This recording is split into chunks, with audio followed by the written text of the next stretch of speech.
Hey, good morning YouTube. This is Kirk, the Welder Dude. Got a little project that I've been putting off for a long time. I'm wanting to make a table, a welding cutting table, just a small one, nothing real big. Someplace where I can run a acetylene oxygen torch and cut material. So I've got a piece of material down here that its prior life was a draining ditch in a big truck wash, and I was fortunate to get my hands on a piece of it, and it's kind of bulky. I'd say it probably weighs about 120 pounds maybe, but it's not real big. Looks like it's only about 18 inches wide. But we'll know here in just a second. It's actually going to be it's bigger than that, 22.5 inches wide and 24 inches on the other side. So it's almost 24 inches square, which in this little bitty building, you know, this what I do, that's more than enough. So let me give you an idea of what we're going to do with it. I'm going to make it about table height, so it'll be roughly 30 inches, and I'm probably going to put casters on the bottom of it because I won't be able to move it. In this little shop of mine, mobility is important, so I've got to be able to move stuff to do something else in that spot. So here we go.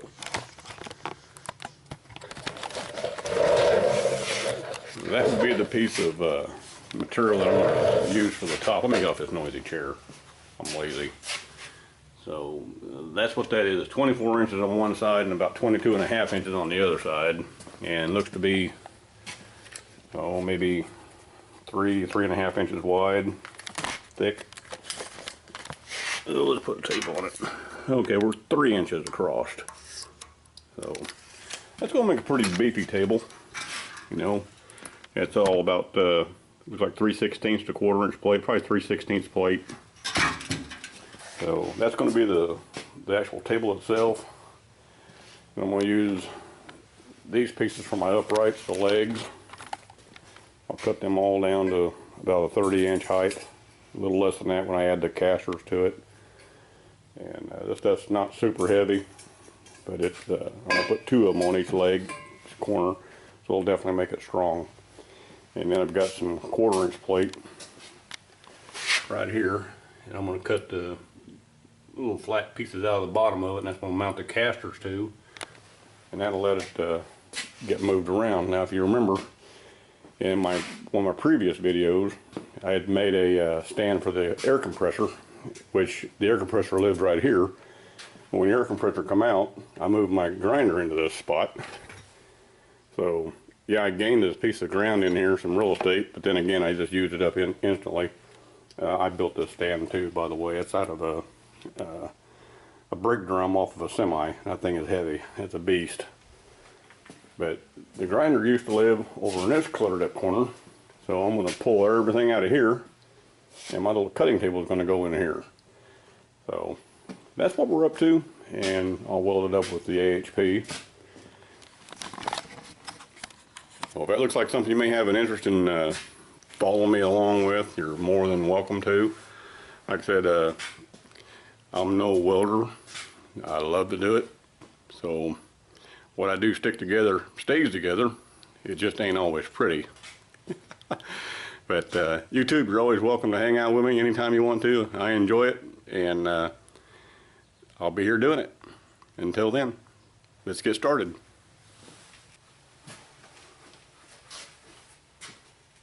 About 90% of what we do is going to be just the prep work on this thing. There's going to be a little bit of welding done on it, and I picked up some. A friend of mine brought me some Harbor Freight 6011s the other day, an 1/8 inch. So I think I'm going to try and do some of that with this, just to kind of get an idea of what that rod's about. I've got some 6011, but I believe they might be 40, I think. I'm not sure. But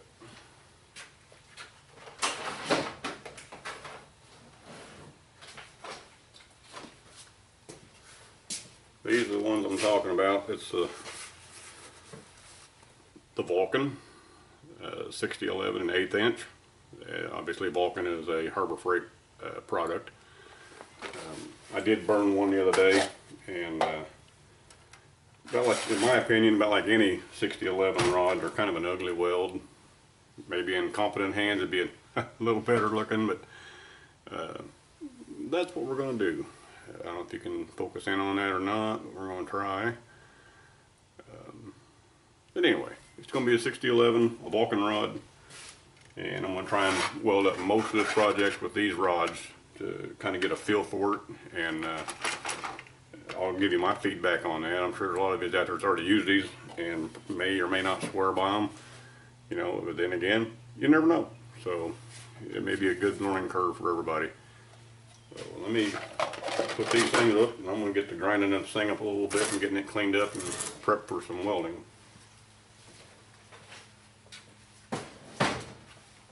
Like I said, this thing's been underneath a truck wash where they pull semis in, and it washes the beds, actually, not the actual truck itself, but it washes out the trailers. So this thing, it could have been underground, I don't know, 15 years, 20 years, who's to say? It doesn't look bad. I'm making an assumption that it's steel. It looks like it's steel. See if I can stick a magnet to it. Yeah, it's steel. That's a good thing. Oh, let's grind her up a little bit and go from there. Shall we?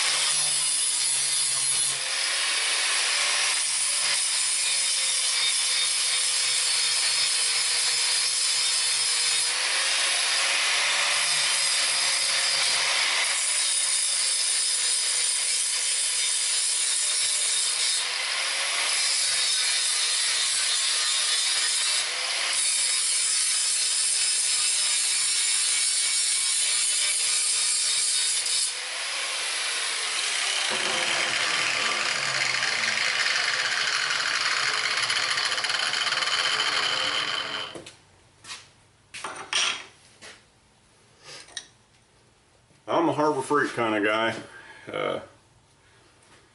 When cash is the essence, I go to the cheapest place I can go, and it's not always the best thing. They're little grinding wheels. They don't last all that long, and again, that's a Harbor Freight product. I get 10 of them for like $7 or $8, whatever it is. I do get some work done with them, but you got to change them out, you know, so before they explode. I mean, I've never really had one explode. I've had them chip up a time or two, but to actually become a shrapnel, I've been fortunate. Nothing like that's happened, so.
rivet right here on the edge. I may have to weld that piece in right here and grind that rivet flat so I can get my legs to come up, because I want as much welding material right here as I can get to, some surface material. So we'll see.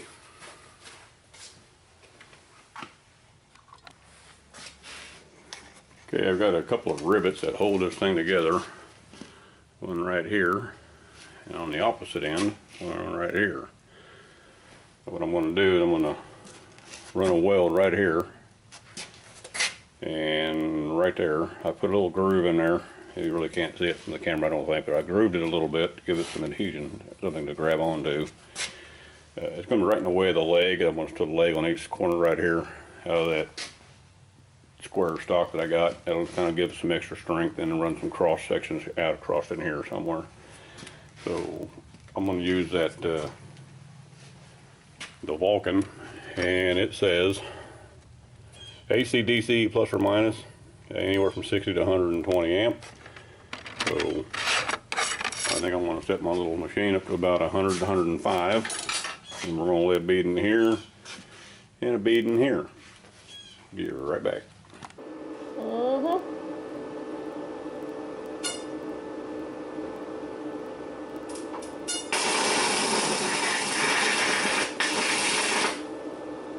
Nope, wait.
That would be with the Vulcan 6011 at about 100 amp.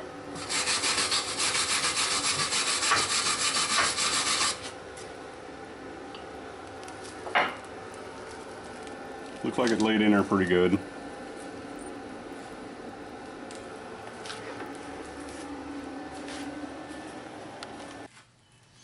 Okay, what I'm going to do is, this is just for an example of what the leg is going to look like. I'm going to make these little end caps that go on the bottom, and I'll drill a hole in them, and that's what I'm going to mount my caster to. What I'll probably end up doing is welding the nut right to this piece of steel, and with the hole on the inside. This will get tacked on the bottom, and it'll sit like this, and then that'll make that caster adjustable for an unlevel floor. And plus, being a small shop, I'm always crying for space, so if I need to move the table to do something else in that area, it makes things a little easier.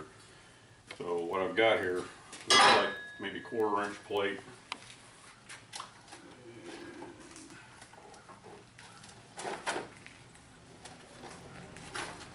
We'll verify what we actually do have.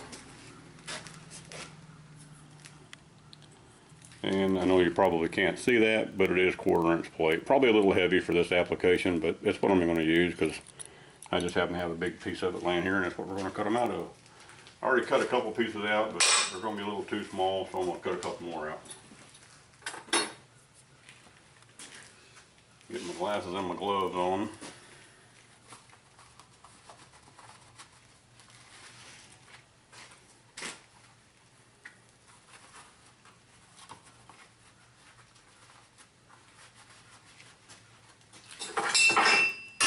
I want to cut this piece of plate. I'm using a 7 1/4 inch metal saw blade, Again, this is a blade that we get from Harbor Freight, and I tell you, it does a fantastic job. It cuts nice and clean, no heat. It just chips the pieces away about like the Evolution saw does. And I kind of like them. I mean, for 20 bucks, we'll see. Here we go.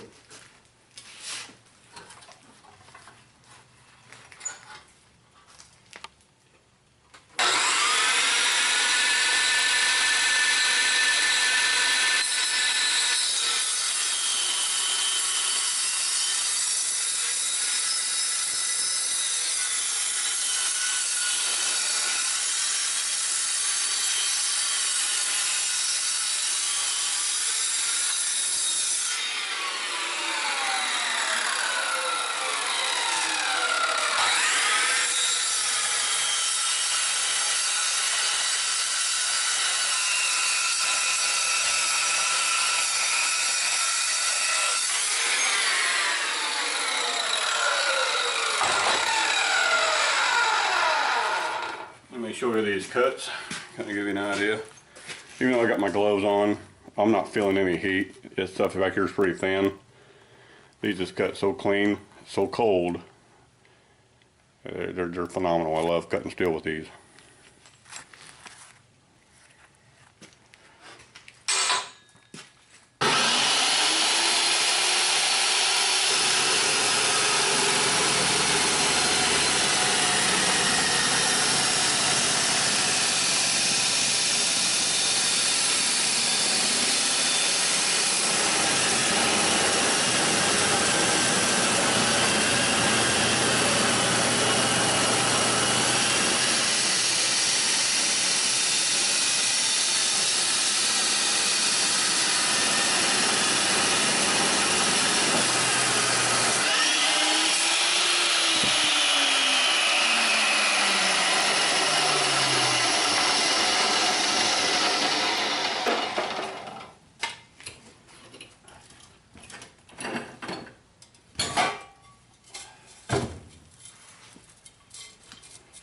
These will be what goes to the floor end of it. Actually, this end here is going to go to the top. Now this goes to the floor. This goes to the top. So it'll look something like, let me hold this. Look something like that. We'll drill a hole, put the caster right here, flip everything upside down, makes it adjustable.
As you can see, about 90% of this little project is just metal preparation. About like any regular project that you're going to get, you'll encounter. Even though this is just going to be a small cutting table for the torch, I still want good fusion with my welds. There's going to be some light tacks down in here, and it's kind of hard to get in here and clean this. I was going to put the legs on the outside, and I changed my mind. I'm just going to put them on the inside and weld them into place.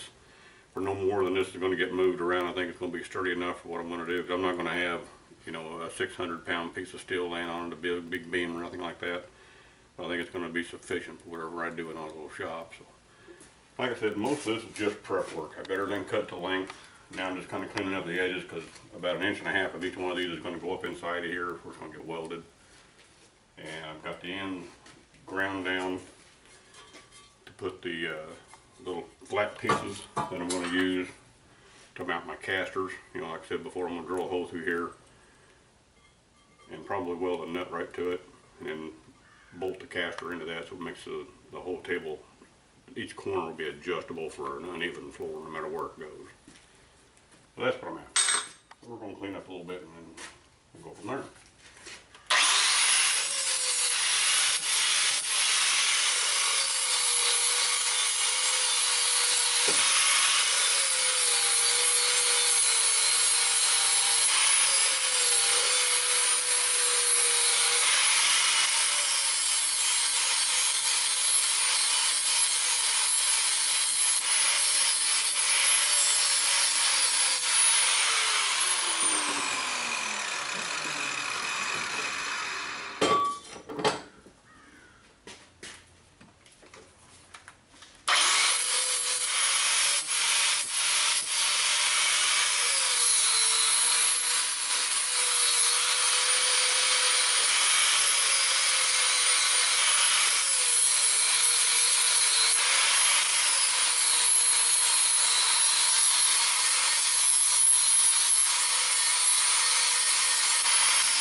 As you can see, I'm just using a little flap disc to knock the surface rust off of these things, an 80 grit flap disc. It does a good job for what I'm doing. Like I said, it's a little overkill, so I don't need all this, but I'm going to end up knocking most of this off anyway and hitting it with some rust-oleum to kind of preserve it. So